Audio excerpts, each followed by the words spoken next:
আসসালামু আলাইকুম রহমতুল্লাহ বারাকাতু। আজকে নতুন আরেকটা রেসিপি নিয়ে আসছি। আজকে বানাবো আমরা বিফ কাবাব, পার্সিয়ান স্টাইল। তো বিফ কাবাবে দেখতে পাচ্ছেন যে বিফগুলি আমি মিডিয়াম করে কেটেছি এবং সাথে কিছুটা ফ্যাট আমার থাকবে, যদি ওভেনে করব আমি বিফগুলো। তো অনেকের রেসিপির মধ্যে এটাও একটা ভালো রেসিপি, ট্রাই করে দেখতে পারেন। আর এর মধ্যে আমি দিব ইয়োগার্ট হাফ কাপ, এটা হলো ginger and garlic paste 2 tablespoon. এটা দেখেন ক্রাশ পেপার 1 টেবিল স্পুন। আর এর মধ্যে দিচ্ছি আমি একটু কায়ান পেপার দিচ্ছি একটু হিটের জন্য। Kayan paper 1 table spoon. তারপর এটা দিচ্ছি হলো মিন্ট পেস্ট 1 টেবিল স্পুন। তারপর এটা দিচ্ছি হলো পেঁপে বাটা 2 টেবিল স্পুন। পেঁপেটা বেটে আসলে ফ্রিজে রেখে দেওয়া ভালো, কারণ কাবাব টাবাবের জন্য ভালো। আর এটা দিচ্ছি সুম্যাক দিচ্ছি 1 টেবিল স্পুন। সুম্যাক আপনি মিডল ইস্টার্ন যে কোনো দোকানে পাবেন সুম্যাক। আর এটা দিচ্ছি হলো salt paper 3 table spoon, but এটা ডিপেন্ড করে আপনি কতখানি ইউজ করবেন। 2 টেবিল স্পুন লেমন জুস। আর এটা হলো 1 টেবিল স্পুন জিরা অ্যান্ড 1 টেবিল স্পুন কিউমিন, জিরা এবং ধনিয়া 1 স্পুন ইচ। আচ্ছা, এখন আমি দেখাচ্ছি আপনাকে কীভাবে মিক্স করতে হয়। তো এখন আমি আপনাদের দেখিয়ে দিচ্ছি কিভাবে ম্যারিনেট করতে হয়। আর এটা কিন্তু আমি 12 আওয়ার্স রাখবো for the good result. 12 hours ফ্রিজে রাখবেন, ওভারনাইট বেস্ট আপনি যদি কালকে খান। তো আমি 12 আওয়ার্সের আগে আমি এটা ম্যারিনেট করতেছি। অবশ্যই আমি দেখাবো আপনাদের কীভাবে এটা শেষ করা হয়। তো প্রথমে ইয়োগার্ট দিয়ে দিলাম।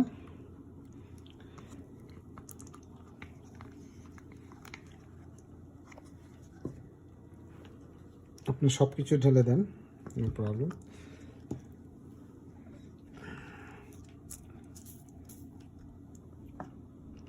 আর কাবাবটা আসলে একটু ঝাল না হলে ভালো লাগে না। কাবাব মনে হয় না আমরা দেশে যেই শাহি কাবাবগুলো খাই, জানি না ওদের রেসিপিগুলো আসলে কি।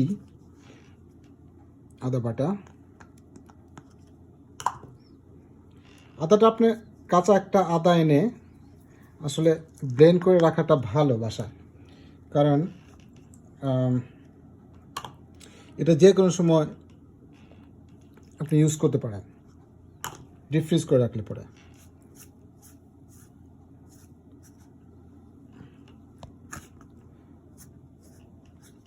আমি লবণ একটু কম দিলাম। তো এটা মেখে নিচ্ছি।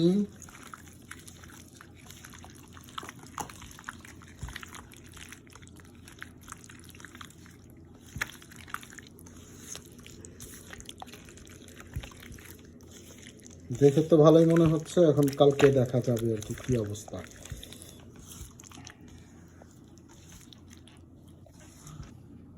তো আমি কিছুটা তেল দিয়ে দিলাম। খুব বেশি তেলের দরকার নাই, আপনি লাস্টেও তেল দিতে পারেন। তো অ্যাবাউট 3 টেবিল স্পুন। আর মাংসটা নিছি আমি আসলে প্রায় 4 পাউন্ড বিফ আছে এখানে।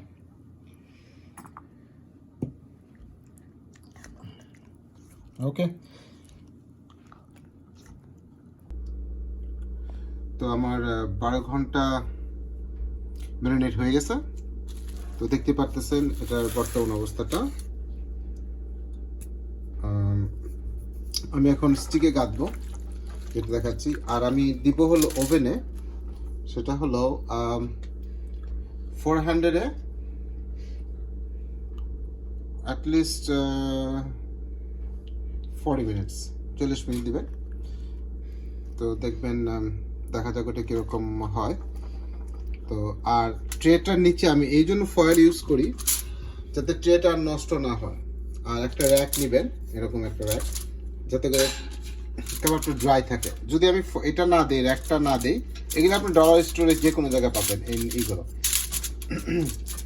যদি আমি ফয়েলের উপর ডিরেক্ট দিয়ে দিই তাহলে এটা কি হবে, সগি হয়ে যাবে। এটা সগি হবে না, এটা ড্রাই হবে, কাবাব তো ড্রাই থাকে। তো আমি দেখেন আমি কিভাবে করতেছি।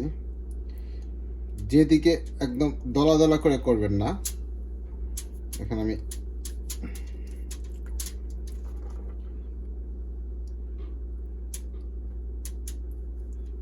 আর যেগুলি বাঁচবে অনেক যদি বেশি করে রাখেন ম্যারিনেট কোনো অসুবিধা নাই, আপনি বাকিটা একদম ফ্রিজ করতে পারতেন, কারণ যেহেতু ম্যারিনেট হয়ে গেছে এখন আপনি ডিপ ফ্রিজ করতে পারেন।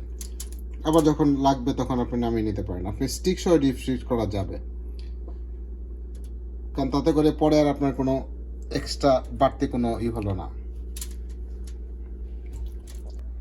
তো দেখতে পাচ্ছেন যে আমি অলরেডি স্কিউর করে ফেলছি। স্কিউরটা দেখেন একটুখানি। তো আমি এখন এটা ওভেনে দিয়ে দিচ্ছি 400 গ্রিলে 40 আমি একটা সালাদ বানাবো আজকে। তো আমি শসাগুলো এভাবে কেটে নিছি দুটো লম্বা করে। তো আরেকটা যেমন আমি অলরেডি কেটে ফেলছি, আমি দেখাচ্ছি পুরোটা প্রসেস। আর অর্ধেকটা লাল পেঁয়াজ, আর 2টা টমেটো, ধনে পাতা, আর আমি দিব হলো লেমন জুস। তো আপনার সালাদ কাটাটার প্রণালীটা আমি দেখিয়ে দিচ্ছি। আর এখানে নিচে হলো ঠান্ডা পানি, বোলের মধ্যে ঠান্ডা পানি, কারণ জিনিসগুলো চুবায় রাখলে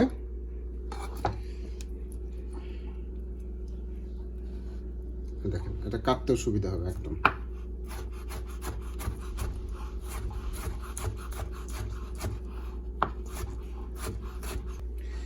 তো আমি পেঁয়াজগুলো কিভাবে কাটবো ওটা দেখিয়ে দিচ্ছি একদম লম্বা করে।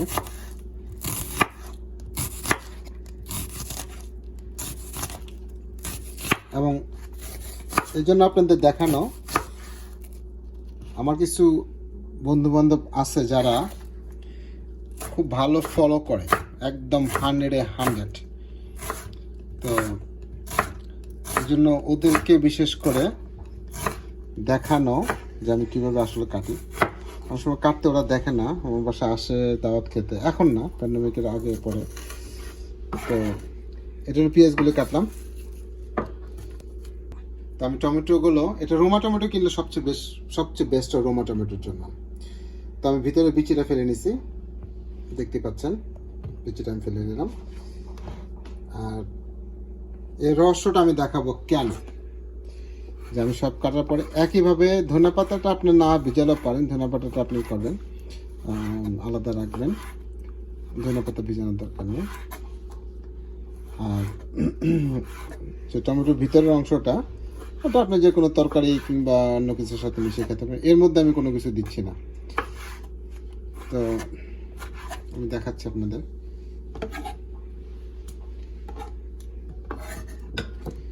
এই যে সব পানিতে আমি ভিজে রাখছি, পানিতে ভিজে রাখেন, এবং প্রত্যেকটা পানিতে ভিজানোর পরে যখন উঠাবেন তখন প্রত্যেকটা এরকম শক্ত হয়ে যাবে এবং খেতে ক্রাঞ্চি হবে আরো বেশি। দেখতে পাচ্ছেন রাইট? তো আমি সাথে দিব হলো গার্লিক ব্রেড করব, যার জন্য এটা হলো গার্লিক বাটার ব্রেড। তো একটু বাটার,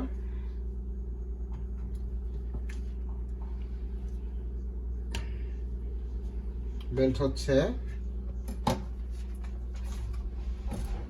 সাথে আমি কিছু গার্লিক চপ করছি, একদম ফাইন চপ। তো এটা আমি আস্তে আস্তে দিয়ে দিলাম এটার মধ্যে, কারণ আস্তে আস্তে মেল্ট হবে। এটা মেল্ট হলেই আপনি বন্ধ করে দিবেন, কারণ এটা বয়ন করার দরকার নেই। তারপর আমি দেখা দিব যে কিভাবে ওই বাটার নানটা, গার্লিক বাটার নানটা করতে হয়। তো গার্লিক, দেখুন গার্লিক বাটারটা হয়ে গেল, খুব একটা বার্ন আমি করে নিই, এটাকে আমি ব্রাশ করে দিব। আর নানটা এখন আমি ওভেনে ঢুকিয়ে দিচ্ছি।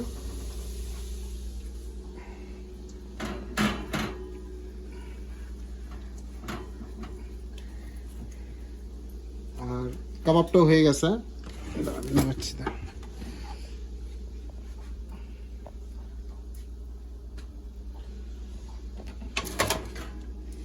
দেখেন কাবাবটা কি সুন্দর একদম পোড়া পোড়া হয়ে গেছে, বিউটিফুল।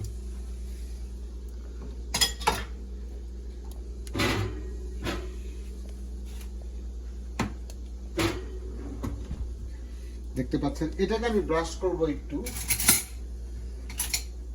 শুধুমাত্র একটু অলিভ অয়েল দিয়ে ব্রাশ করে দিব, তাতে করে শাইনিংনেসটা থাকবে। দেখতে পারতেছেন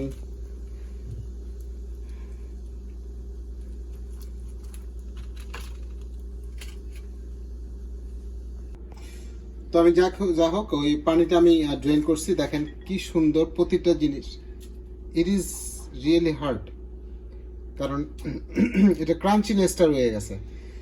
টমেটোটা একই অবস্থা দেখছেন, টমেটো, শসা এবং অনিয়ন আমি পানি থেকে বের করে রাখছি। এখন এর সাথে আমি দিয়ে দিচ্ছি অ্যাজ ইট মেনশনড ধনেপাতা, লেবুর রস, ফ্রেশ লেবু স্কুইজ,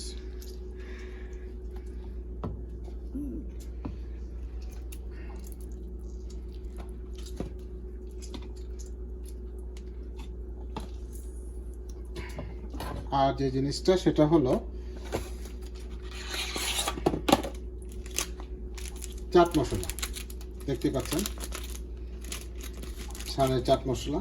অনেকে এটা একটু আশ্চর্য হবে যেটার সাথে কি, এর সাথে কি দিল। আপনি ট্রাই করে দেখেন, ট্রাই না করলে আপনি বুঝবেন না। ট্রাই করে দেখেন, ট্রাই করলে বুঝবেন। আবার 2 টেবিল স্পুন দিলাম, খাবো যখন ভালো করেই খাবো। আর একটু লবণ পরিমাণ মতো, আর একটু অলিভ অয়েল, খুব বেশি না, সামান্য অলিভ অয়েল 1 টেবিল স্পুন। তো আপনি মোটামুটি একটু ধারণা করে নিন।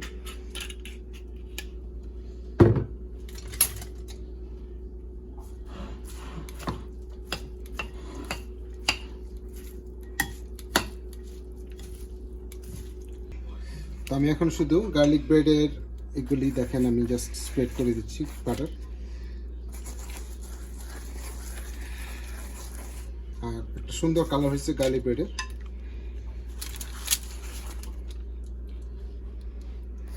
ওভেনে জাস্ট গরম করে একটু কালার আনা, একদম মানে নরম না, একটু শক্ত শক্ত হলে আমার ভালোই লাগে ক্রাঞ্চিনেসটা।